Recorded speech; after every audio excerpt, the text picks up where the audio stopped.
Welcome to Sweet Life Beat Life. We hope this video helps. In this video, I will show how to make waffles without butter. First, let's combine our dry ingredients. In a large bowl, whisk together 1 3/4 cups of all-purpose flour, 2 tablespoons of granulated sugar, and 1 tablespoon of baking powder. This combination forms the base for light and fluffy waffles. Ensure everything is well mixed to avoid clumps in your final batter. This simple step sets you up for delicious results.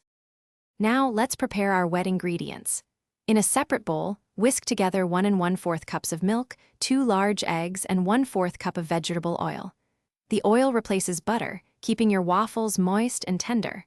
Once combined, gradually add the wet mixture to your dry ingredients. Mix until just combined. Overmixing can lead to tough waffles.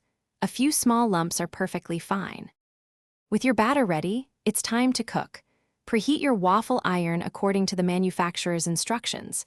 If your iron isn't nonstick, a light spray of cooking oil will prevent sticking. Pour approximately 1/2 cup of batter onto the center of the hot iron. Close the lid and cook until the waffles are golden brown and steam no longer escapes. This usually takes about 3 to 5 minutes. Your delicious, butter-free waffles are now ready to enjoy. Serve them warm with your favorite toppings, whether it's maple syrup, fresh berries, or a dollop of whipped cream.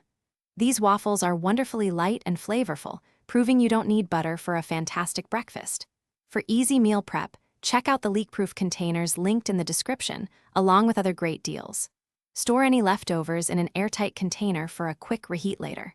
Enjoy your homemade treat. Thanks for watching. Consider subscribing if we helped you.